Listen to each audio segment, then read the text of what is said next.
Linda Boomer, and I'm the Energy and Environmental Engineer here at Physical Plant.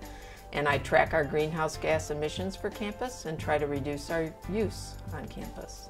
We've got a 10-year program in our housing facilities and a 5-year program in our general fund buildings to tune the buildings up and try to conserve more energy. We're also upgrading our construction standards, and that's where we've implemented things like waterless urinals. This is a cartridge out of a waterless urinal, trying to save water. We're trying new light fixtures like this LED downlight that can be dimmable. We're checking to see how cost effective these new technologies are, and continue to evaluate new technologies as they come out in our new construction. Our long-term goals have really been laid out for us with the Energy Transition Plan. So right now the long-term goals are 15% renewables by 2015 and 30% reduction of greenhouse gas emissions by 2015 as well. My name is Bob Ellerhorst. I'm the Director of Utilities with Physical Plant. We're the unit on campus that's responsible for producing steam, electricity, and water for the campus use. So right now what we're trying to do is work with several academic communities, Crop and Soil Science and the Kellogg Biostation.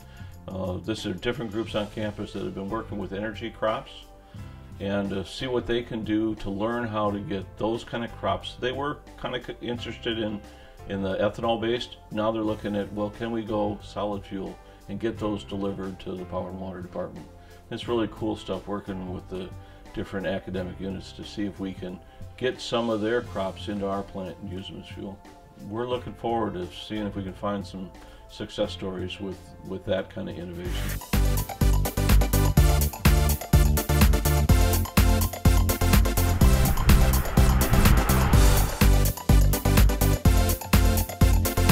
Diane Barker, and I'm the Assistant Director in Residential and Hospitality Services that's in charge of sustainability. We are pursuing Silver LEED certification for the Brody building.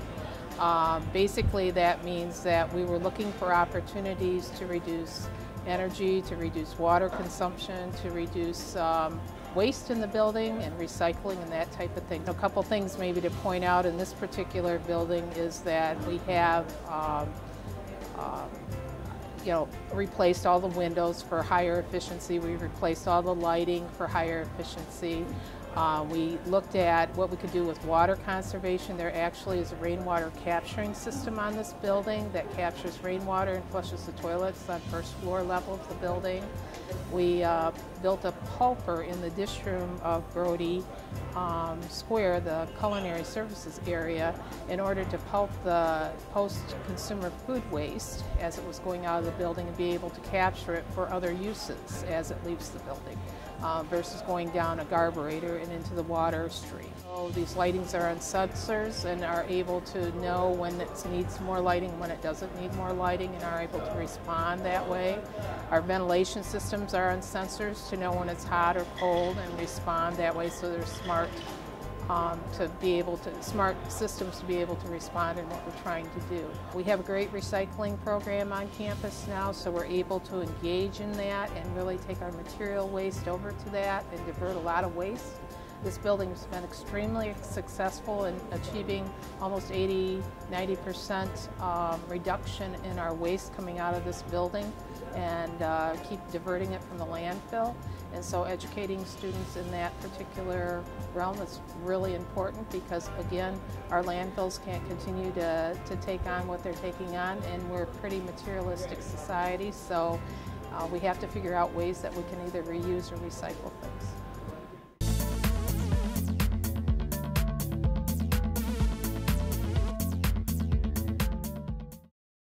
My name's Julie Cotton. I've been at MSU for 4 years, and I teach in sustainable agriculture and food systems.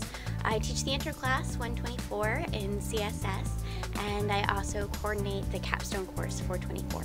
In the introductory course 124, we go from farm to fork, looking at food systems and sustainability. So we consider not only the historical origins of agriculture, but we also think about food production from soil and plants, animals, all the way through processing, distribution, and finally the consumer end.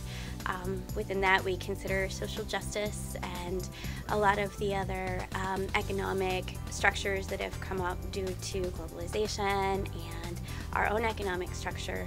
So really across the gamut of topics, which makes it a fun class to teach and a really interesting class to interact with. In my own definition, I think it's one that meets within the boundaries of the environmental constraints that we have, serves the society that we're within, and meets the economic needs of the people within it.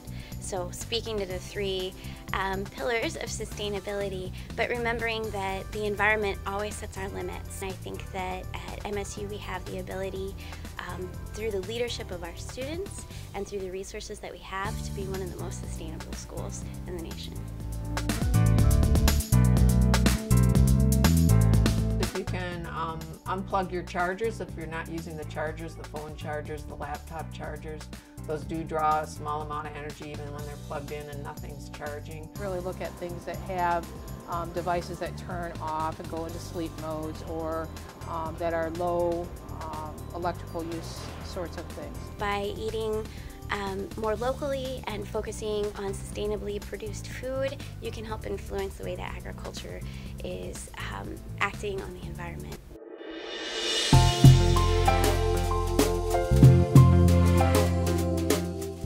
My name is Amir Assad. I'm currently a co-president of the MSU Students for Fair Trade. Some of the things we've done in the past include getting Sparty's coffee shop on campus to sell fair trade coffee, and they now sell all fair trade coffee. They also carry fair trade teas. One thing we've been working on is getting more fair trade products on campus. That includes possibly fair trade bananas in the cafeteria or having fair trade tea in the cafeteria. I'd like to see us be a greener place in the future. My name is Dan Zaharia. I'm a senior studying economics, and I'm with Spartan Global Development Fund. I'm the president. Right now we have one project in Nicaragua with a group of fair trade artisans, and we've made 5 loans to them so far, and we've basically enabled them to lift themselves out of poverty through the vehicle of microfinance. There's a lot of stuff that you can do. Just don't think that because you're just an undergrad or just because you're a freshman or a sophomore that you can't do anything. Really it's all about your drive and initiative. Yeah, my name is Danny Hamilton. I'm with MSU Beyond Coal, and I help out in our grassroots campaign. We actually just created a student committee that's going to be sponsored by MSU. It's basically going to outline the campus on how we can get to 100% renewable energy. That's going to be forming in the fall, because a lot of people don't even know that we actually have a coal plant on campus. So that's, I feel like, just our main goal. Just obviously getting the word out, and then obviously informing people on what we can do here at MSU.